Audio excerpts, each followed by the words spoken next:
Hi friends, रोजानी lifestyle की स्वागत।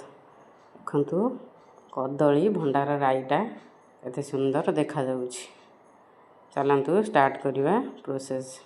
Fast कदली भंडार को एमती ऊपर खोल सब छड़े नहीं जावा, ता फूल गुरु बाहर कर दबा। सबूर परस्ते परस्ते सब ऊपर खोल छड़े देगी फूल गुड़ को बाहर करी ता भीतर बड़ जो येटा को ताको काढ़ी नहीं जिबा। एमती एटा को छोट पाखुड़ा बलिया अछि ताको बाछि नहीं जिबा। सब फूलर सब को गोटी गोटी करी एमती बाछि नहीं जिबा।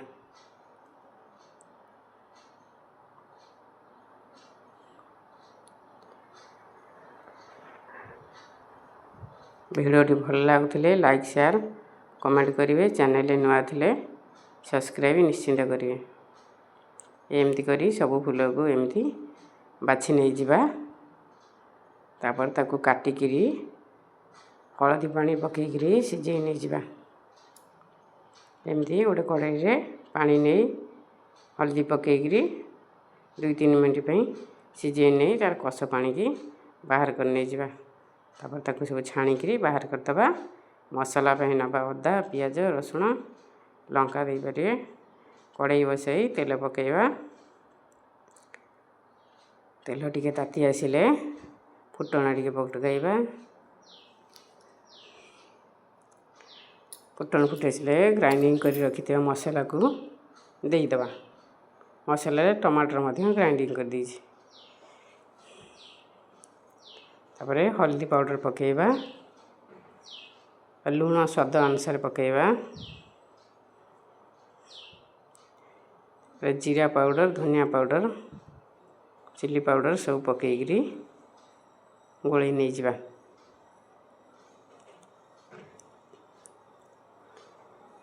भल से गोले नहीं जिबा। तेल मसला बाहर तेल छड़िया पर्यंत भल से एमती मसला को कषि नहीं जिबा।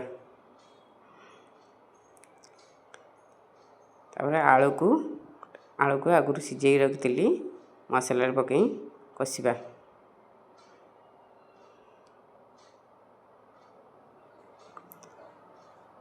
आलू को एमती मसला साहाय्य भल से कषि नहीं गले तापर कदली फूल को छाणी रखी पकईकी कषिबा। भल से कि कषिबा।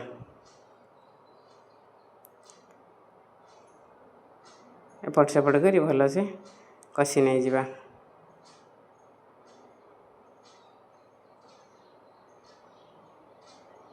भल से कषि आसिले सिझा पानी देवा। तापर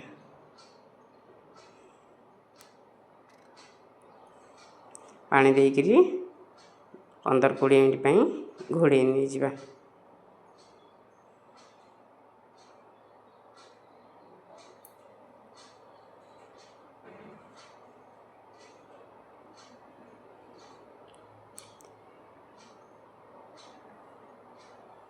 ଏବେ ଆମର 15-20 ମିନିଟ୍ ହେଇଯାଇଛି। ରାଇଟା ଆମର ହେଇ ଆସିଲାଣି। ଗରମ ମସଲା ଟିକେ ଦେଇଦେବା। ଏବେ ଆମର ରେଡ଼ି ହେଇଗଲା କଦଳୀ ଫୁଲର ରାଇ, କଦଳୀ ଭଣ୍ଡା ରାଇ। Thanks for watching.